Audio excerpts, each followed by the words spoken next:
ഇന്ത്യയിൽ കോവിഡ്-19 ബാധിച്ചവരുടെ എണ്ണം 3000 കവിഞ്ഞു. ഏറ്റവും പുതിയ തരംഗത്തിൽ ഏറ്റവും കൂടുതൽ ബാധിച്ച സംസ്ഥാനങ്ങൾ കേരളം, മഹാരാഷ്ട്ര, ഡൽഹി എന്നിവയാണ്. ആരോഗ്യ കുടുംബക്ഷേമ മന്ത്രാലയത്തിന്റെ ഔദ്യോഗിക വെബ്സൈറ്റിൽ ലഭ്യമായ ഡേറ്റ പ്രകാരം ശനിയാഴ്ച രാവിലെ വരെ രാജ്യത്ത് 3395 സജീവ കൊറോണ വൈറസ് കേസുകളുണ്ട്. കഴിഞ്ഞ ആഴ്ചയേക്കാൾ ഏകദേശം 1200% വർധനവാണിത്. വെള്ളിയാഴ്ചയ്ക്കും ശനിയാഴ്ചയ്ക്കും ഇടയിൽ രാജ്യത്ത് 685 പുതിയ കൊറോണ വൈറസ് കേസുകളും 4 മരണങ്ങളും റിപ്പോർട്ട് ചെയ്തതായി ഡേറ്റ വ്യക്തമാക്കുന്നു. ആരോഗ്യ കുടുംബക്ഷേമ മന്ത്രാലയം മെയ് 31 പുറത്തിറക്കിയ കണക്കുകൾ പ്രകാരം 1336 സജീവ കേസുകൾ റിപ്പോർട്ട് ചെയ്ത് തെക്കേ അറ്റത്തുള്ള സംസ്ഥാനമായ കേരളം ഏറ്റവും കൂടുതൽ ബാധിക്കപ്പെട്ട സംസ്ഥാനമായി തുടരുകയാണ്. തൊട്ടു പിന്നാലെ മഹാരാഷ്ട്രയിൽ 467ഉം ഡൽഹിയിൽ 375ഉം കേസുകൾ റിപ്പോർട്ട് ചെയ്തു. കഴിഞ്ഞ 24 മണിക്കൂറിനുള്ളിൽ 685 പുതിയ അണുബാധകൾ റിപ്പോർട്ട് ചെയ്യപ്പെട്ടിട്ടുണ്ട്. ഡൽഹി, കേരളം, കർണാടക, ഉത്തർപ്രദേശ് എന്നിവിടങ്ങളിൽ നിന്നുള്ള 4 പുരുഷന്മാർ കോവിഡ്-19 ബാധിച്ച് മരിച്ചു. ഡൽഹിയിൽ ന്യൂമോണിയ, സെപ്റ്റിക് ഷോക്ക്, ഗുരുതരമായ വൃക്ക തകരാറ് എന്നിവ ബാധിച്ച് 71 വയസ്സുള്ള ഒരാൾ മരണമടഞ്ഞു. ഡൽഹിയിൽ ഒരു ദിവസം 81 കൂടുതൽ സജീവ കേസുകൾ റിപ്പോർട്ട് ചെയ്തതോടെ ഡൽഹിയിലെ ഒരു ദിവസത്തെ ഏറ്റവും ഉയർന്ന നിരക്ക് കൂടിയാണിത്. കേസുകളുടെ എണ്ണം വർദ്ധിച്ചിട്ടും പരിഭ്രാന്തരാകേണ്ട ആവശ്യമില്ലെന്ന് ആരോഗ്യ അധികൃതർ നിർദ്ദേശിക്കുന്നു. കാരണം മിക്ക രോഗികൾക്കും നേരിയ ലക്ഷണങ്ങൾ മാത്രമേ ഉള്ളൂ. അവരെ വീട്ടിൽ തന്നെ ചികിത്സിക്കുന്നുമുണ്ട്. കഴിഞ്ഞ 24 മണിക്കൂറിനുള്ളിൽ 265 പേരെ ഡിസ്ചാർജ് ചെയ്തിട്ടുമുണ്ട്. കേന്ദ്ര ആരോഗ്യ മന്ത്രാലയത്തിലെ ഉദ്യോഗസ്ഥർ സ്ഥിതിഗതികൾ സൂക്ഷ്മമായി നിരീക്ഷിക്കുന്നുമുണ്ട്.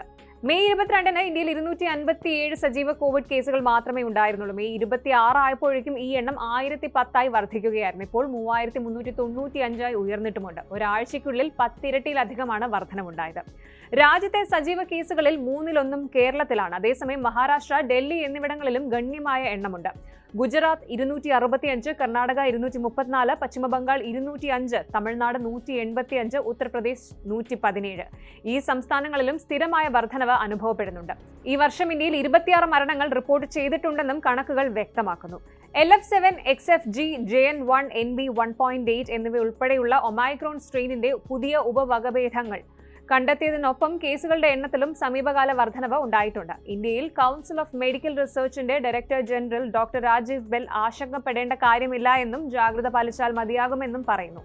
LF7, XFG, JN1, NB 1.8.1 എന്നിവ ഉൾപ്പെടുന്ന ഒമൈക്രോണിന്റെ ഈ ഉപവകഭേദങ്ങൾ ഗുരുതരമല്ലെന്നും അദ്ദേഹം വിശദീകരിച്ചു.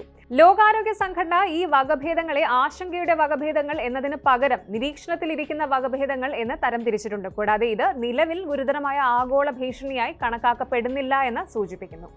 പുതിയ ഉപവകഭേദങ്ങൾ കൂടുതൽ എളുപ്പത്തിൽ പടർന്നേക്കാം, പക്ഷേ അവ രോഗത്തിന്റെ തീവ്രതയിൽ വർധനവ് കാണിച്ചിട്ടില്ല എന്നത് ആശ്വാസകരമാണ്.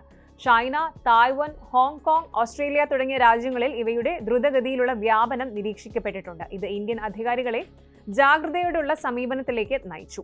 വൈറസിന്റെ രൂപവും ലക്ഷണങ്ങളും സൂക്ഷ്മമായി മാറിക്കൊണ്ടിരിക്കുന്നതിനാൽ ശുചിത്വം, തിരക്കേറിയ സ്ഥലങ്ങളിൽ മാസ്ക് ഉപയോഗം, സമയബന്ധിതമായ പരിശോധന എന്നിവ ഉൾപ്പെടെയുള്ള മുൻകരുതൽ നടപടികൾ പാലിക്കാൻ ആരോഗ്യ അധികൃതർ പൊതുജനങ്ങളോട് അഭ്യർത്ഥിക്കുന്നുണ്ട്. ക്ഷീണം, തൊണ്ടവേദന, ദഹനനാളത്തിലെ അസ്വസ്ഥത തുടങ്ങിയ നേരിയ ലക്ഷണങ്ങൾ അനുഭവപ്പെടുന്നുണ്ടെങ്കിൽ കൂടുതൽ വ്യാപനം തടയാൻ നേരത്തെ പരിശോധന നടത്തി ഐസൊലേഷൻ സ്വീകരിക്കുന്നതാണ് ഉചിതം.